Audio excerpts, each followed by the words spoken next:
કુખ્યાત કાર્તિક પટેલને crime બ્રાન્ચે court સમક્ષ રજૂ કર્યો. ક્રાઇમ બ્રાન્ચે કાર્તિક પટેલને ગ્રામ્ય કોર્ટ સમક્ષ રજૂ કર્યો. ક્રાઇમ બ્રાન્ચ કુખ્યાત કાર્તિકના 14 દિવસના રિમાન્ડની માંગ કરશે. ફરિયાદના 65 દિવસ બાદ વિદેશથી પરત ફરતા કાર્તિકની ધરપકડ કરાઈ છે. 18 જાન્યુઆરીના મોડી રાત્રે અમદાવાદ એરપોર્ટ પરથી તેની ધરપકડ કરાઈ હતી. જ્યારે હોસ્પિટલ કૌભાંડ સામે આવ્યું ત્યારે તે ઓસ્ટ્રેલિયામાં હતો, ત્યારબાદ ન્યુઝીલેન્ડ ગયો હતો અને પછી સમગ્ર કૌભાંડ બહાર આવતા તે દુબઈમાં તેના મિત્રના ત્યાં રહેતો હતો. ત્યારે અમદાવાદ પરત ફરતા જ અમદાવાદ ઇન્ટરનેશનલ એરપોર્ટ પરથી તેની ધરપકડ કરી દેવામાં આવી છે. 65 દિવસ બાદ તે વિદેશથી પરત ફર્યો હતો અને હવે તેને ગ્રામ્ય કોર્ટ સમક્ષ રજૂ કરવામાં આવ્યો છે. તેના 14 દિવસના રિમાન્ડની પણ માંગ કરવામાં આવશે અને રિમાન્ડ દરમિયાન અનેક ખુલાસા હજુ પણ થઈ શકે છે. ત્યારે કાર્તિક પટેલ જ્યારે ફરી પરત ફર્યો હતો ત્યારે તેની પાસે એક ટી-શર્ટ, એક પેન્ટ અને એક જોડી સ્લીપર મળી આવ્યા હતા. અમદાવાદ ક્રાઇમ બ્રાન્ચ જ્યારે એરપોર્ટ પરથી તેની ધરપકડ કરી ત્યારે પરિવારજનોને જાણ કરી તો તેમણે તે જોવા સુદ્ધા પણ નહોતા માંગતા. ત્યારે આ વધુ માહિતી સાથે સંવાદદાતા રાજલ પણ આપણી સાથે છે. જી રાજલ, કુખ્યાત કાર્તિકને હવે ક્રાઇમ બ્રાન્ચે કોર્ટ સમક્ષ રજૂ કર્યો છે, શું વધારે વિગત?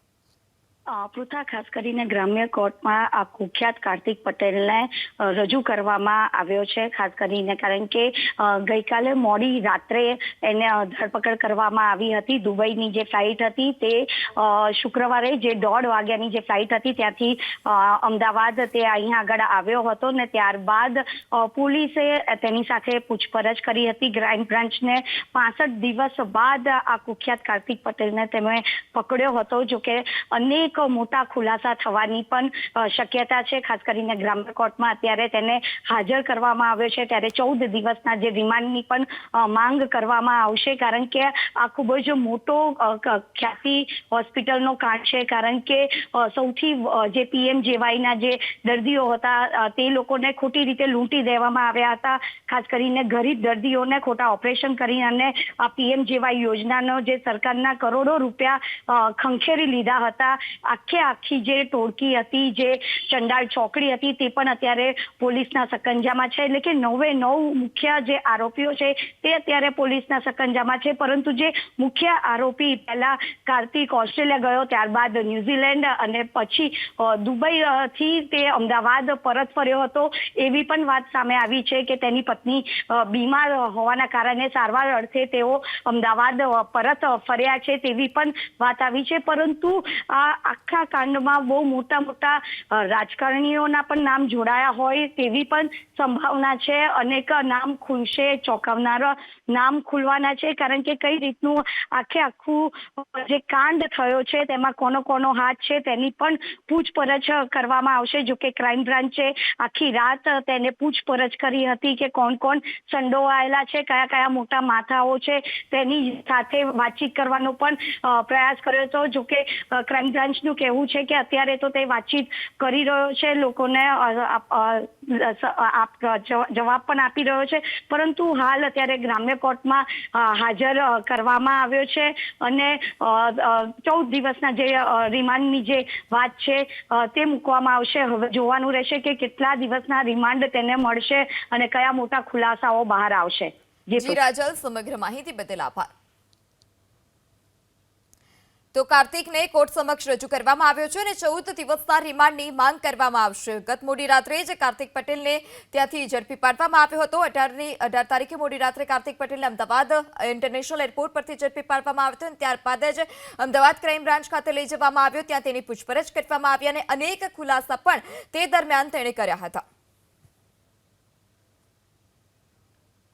ખ્યાતિના કુખ્યાત કાર્તિકને હવે થોડી જ વારમાં તેના રિમાન્ડની માંગ કરવામાં આવશે. તેને ગ્રામ્ય કોર્ટ સમક્ષ રજૂ કરવામાં આવ્યો છે. કુખ્યાત કાર્તિકના ઘરે પહોંચ્યું એબીપી અસ્મિતા. સિંધુ ભવન રોડ પર બિશ્રી બંગલોઝમાં કુખ્યાત કાર્તિકનું ઘર છે અને જે ઘર બંધ હાલતમાં છે. કાર્તિક પટેલના ઘરના તમામ સભ્યો ભૂગર્ભમાં ઉતરી ગયા છે. સિક્યુરિટી ગાર્ડે કાર્તિક અને તેમના પત્ની રહેતા હોવાનો સ્વીકાર કર્યો હતો. કાર્તિક સામે ફરિયાદ બાદ ઘર બંધ હાલતમાં હોવાનો પણ ગાર્ડ દ્વારા દાવો કરવામાં આવ્યો છે. તો કાર્તિક પટેલના ઘરે એબીપી અસ્મિતાની ટીમ પહોંચી હતી અને તે જ દરમિયાન કાર્તિક પટેલના ઘરે તાળું જોવા મળ્યું હતું. જે ગાર્ડ હતા, સિક્યુરિટી ગાર્ડ, તેઓએ દાવો કર્યો હતો કે અહીંયા તેઓ કાર્તિક પટેલ અને તેમના પત્ની રહેતા હતા. પરંતુ જ્યારથી જ સમગ્ર કૌભાંડ સામે આવ્યું છે ત્યારથી જ તેમના પરિવારના સભ્યો પણ ભૂગર્ભમાં ઉતરી ગયા છે અને ઘરમાં તાળું છે. અમદાવાદ ક્રાઇમ બ્રાન્ચ પાસે હાલ કુલ 5 કેસ છે કાર્તિક પટેલ સામે અને તે તમામની તપાસ ચાલી રહી છે. તો અલગ અલગ એંગલથી આ સમગ્ર મામલે તપાસ કરવામાં આવી રહી છે. PMJAYમાં ખોટા જે દર્દીઓ હતા તેમને ખોટી રીતે દાખલ કરી દેવામાં આવતા હતા અને દર્દીઓ પાસેથી આ પૈસા પડાવવાનું જે કૌભાંડ હતું તે સામે આવ્યું હતું અને ત્યારબાદથી જ આ કાર્તિક પટેલ છે તે ભૂગર્ભમાં ઉતરી ગયો હતો અને આખરે હવે તે સકંજામાં આવ્યો છે. દુબઈથી અમદાવાદ પરત ફર્યો હતો અને તે જ દરમિયાન અમદાવાદ ઇન્ટરનેશનલ એરપોર્ટથી અમદાવાદ ક્રાઇમ બ્રાન્ચે તેની ધરપકડ કરી હતી. જ્યારે અમદાવાદ ક્રાઇમ બ્રાન્ચ પાસે હાલ કુલ 5 કેસ છે અને જેની તપાસ કરવામાં આવશે. અલગ અલગ પુરાવાના આધારે આ કેસમાં તપાસ કરાશે. ખ્યાતિ હોસ્પિટલ હત્યાકાંડનો મુખ્ય આરોપી કાર્તિક પટેલને ગઈકાલે ક્રાઇમ બ્રાન્ચ દ્વારા ધરપકડ કરવામાં આવી બાદ એબીપી અસ્મિતાની ટીમ કાર્તિક પટેલના બંગલે પહોંચી છે અને આપ બંગલામાં જોઈ રહ્યા છો. કાર્તિક પટેલ અને તેમના પત્ની અમદાવાદ આવ્યા બાદ પણ બંગલાની અંદર હાલમાં સન્નાટો જોવા મળી રહ્યો છે. તેમના પત્ની પણ હાલમાં ભૂગર્ભમાં ઉતરી ગયા છે. કાર્તિક પટેલનો સમગ્ર પરિવાર ભૂગર્ભમાં ઉતરી ગયો છે. હાલ બંગલામાં સન્નાટો છે અને જે પ્રમાણે માહિતી મળી છે તે અનુસાર બંગલાની અંદર માત્ર જે હાઉસકીપર સહિતનો માળી સહિતનો જે સ્ટાફ છે એ જ છે. પરિવારના કોઈ પણ સભ્યો હાલમાં બંગલામાં નથી. બંગલાની અંદર તેમની જે લક્ઝુરિયસ ગાડીઓ છે તે પડેલી છે, જે મોંઘી દાટ ગાડીઓ છે તે પડેલી છે. અને જો સમગ્ર ઘટનાની વાત કરવામાં આવે તો ખ્યાતિ હત્યાકાંડ થયો બાદમાં જ તેઓ ભૂગર્ભમાં ઉતરી ગયા હતા.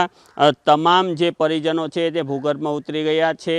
કાર્તિક પટેલની ધરપકડ કરવામાં આવી છતાં પણ તેમના જે આ લક્ઝુરિયસ બંગલો છે તેમાં હાલમાં કોઈ સ્ટાફ નથી. તેઓ પત્ની સાથે રહેતા હતા. આપણે સિક્યુરિટી સાથે વાત કરીશું. जब से बंगले में कार्तिक भाई यहाँ आए तब से बंगले में कोई हलचल है कि नहीं है? वो आ चुके हैं पर बंगले में नहीं आए. उनके सिक्योरिटी और जो घर घरोई करने वाले हैं वो भर आते हैं, माली है. बाकी वो यहाँ नहीं आए बंगले पे. वो ने उनकी पत्नी यहाँ नहीं आई हैं. जो उनके घर घरोई वाले हैं, स्टाफ है, वो भर आते हैं. जो माली है, घर घरोई सफाई करने वाले, उनका सिक्योरिटी. उनकी पत्नी है, उसकी तबीयत ख़राब है, ऐसा भी एक जानकारी आई है. तबीयत ख़राब है, बाद में भी वो कोई समधी या कोई परिजन यहाँ है कि कुछ कोई नहीं है? नहीं, ये जानकारी में आया था कि वो उनकी तबीयत ख़राब चल रही है. बाकी यहाँ पे वो लोग, उनकी फैमिली से कोई नहीं आया बंगले पे. उनके जो सफाई हैं और जो हाउस कीपिंग वाले ये सब है आते हैं, बाकी कोई नहीं है. उनका सिक्योरिटी रहता है. કુખ્યાત કાર્તિક પટેલને ક્રાઇમ બ્રાન્ચે કોર્ટ સમક્ષ રજૂ કર્યો છે અને 14 દિવસના રિમાન્ડને તેની માંગ કરવામાં આવશે અને આ રિમાન્ડ દરમિયાન અનેક ખુલાસા પણ થઈ શકે છે. 18 જાન્યુઆરીના મોડી રાત્રે અમદાવાદ એરપોર્ટ પરથી તેની ધરપકડ કરવામાં આવી હતી.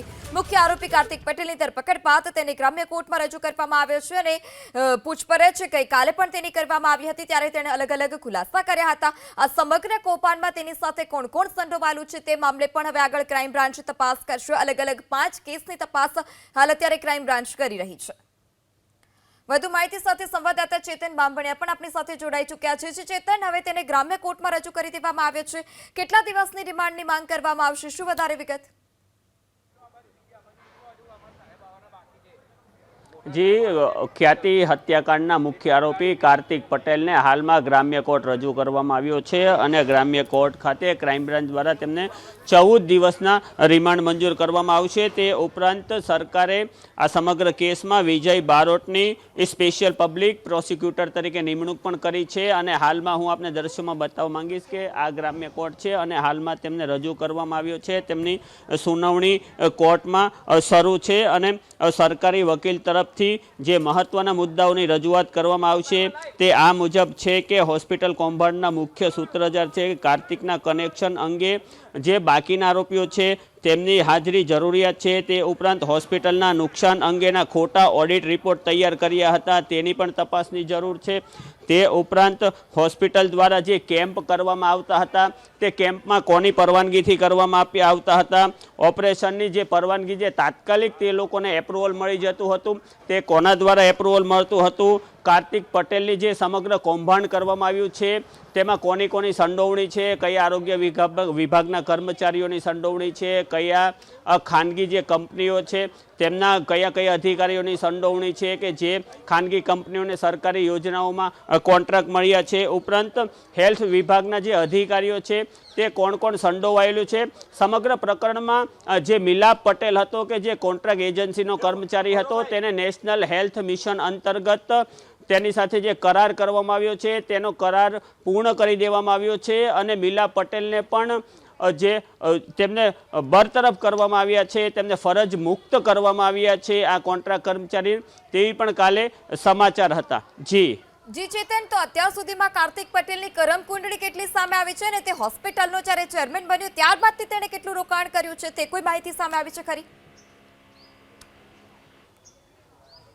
જી, જો એને હોસ્પિટલની વાત કરવામાં આવે તો તેવી પણ ગઈકાલે જે ક્રાઇમ બ્રાન્ચ દ્વારા માહિતી આપવામાં આવી તે અનુસાર કે જ્યારે તેને કોરોના થયો હતો ત્યારે તેને બેડ ન મળતા તેમને હોસ્પિટાલિટી ક્ષેત્રમાં હેલ્થ સેક્ટરમાં પણ આવવાનો નિર્ણય કર્યો હતો અને બાદ આ હોસ્પિટલ લીધી હતી, પરંતુ હોસ્પિટલ ન ચાલતા તેમણે જે સરકારી યોજનામાંથી કમાવા માટે સમગ્ર કૌભાંડ રચ્યું હતું અને આ કૌભાંડ અંતર્ગત તેમણે નિમણૂક કરી હતી અને જે નાણાકીય વહીવટો છે તે નાણાકીય વહીવટો સંપૂર્ણ રીતે કાર્તિક પટેલની સહીથી જ થતા હતા અને કાર્તિક પટેલ દ્વારા હોસ્પિટલનો જે સ્ટાફ છે તે સ્ટાફને વધુ પગાર દેખાડવામાં આવતો હતો અને બીજા ખર્ચાઓ છે, બીજા જે એક્સપેન્સીસ છે તે પણ વધારે દેખાડવામાં આવતા હતા અને આ વધારે પૈસા દેખાડી અને બાદમાં કર્મચારીઓ પાસેથી તે વધારાના પૈસા પરત લેવામાં આવતા હતા. આમ કરોડો રૂપિયાનું કૌભાંડ કર્યું છતાં હોસ્પિટલને ખોટમાં દેખાડવા માટે તેમણે આખું એક તરકટ રચ્યું હતું, આખું સિન્ડિકેટ એક રચ્યું હતું.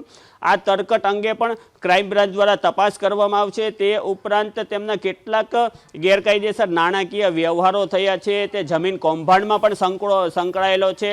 તેમના જમીન કૌભાંડ અંગે પણ ઈડી દ્વારા હાલમાં તપાસ ચાલી રહી છે અને ઈડીનો સિકંજો કસાતા તે ભારત આવવા માટે મજબૂર બન્યો હતો, કારણ કે લાંબો સમય તો ફરાર રહે તો તેની સંપત્તિઓ ટાંચમાં લેવાની પણ કાર્યવાહી શરૂ કરવામાં આવે તેવી સંભાવના હતી. આમ ઈડીના ડરને અને જે કાયદાનો સકંજો કસાતા કાર્તિક પટેલ હાલમાં ભારત આવવા મજબૂર બન્યો હતો અને ભારત આવ્યા બાદ તે જે કાર્તિક પટેલ કરોડોનો આસામી હતો તે સંપૂર્ણ લાચાર દેખાઈ રહ્યો હતો, પરંતુ એની લાચારી અને એમની જે છે તેને કારણે કરોડો લોકોના જે હજારો જે ગરીબ દર્દીઓ છે તેનો ભોગ લેવાયો હતો, જેથી કહી શકાય કે ક્રાઇમ બ્રાન્ચ દ્વારા તેની આખરીમાં આખરી પૂછપરછ કરવામાં આવશે. જે 14 દિવસના તેના રિમાન્ડ છે તે દરમિયાન તેને અલગ અલગ તેના બંગલા છે, તેની હોસ્પિટલ છે, તેમની ઓફિસ છે ત્યાં લઈ જવામાં આવશે, ત્યાં તેનું રિકન્સ્ટ્રક્શન કરવામાં આવશે. પોલીસ દ્વારા તેમની જે સવાલો પૂછવાના છે તેની સમગ્ર યાદી તૈયાર કરવામાં આવી છે. આ યાદીમાંથી તેમને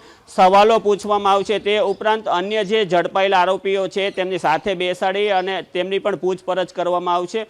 આમ કહી શકાય કે ખ્યાતિકાંડનો મુખ્ય આરોપી પાંજરે પુરાતા હાલમાં તપાસનો ધમધમાટ શરૂ થશે.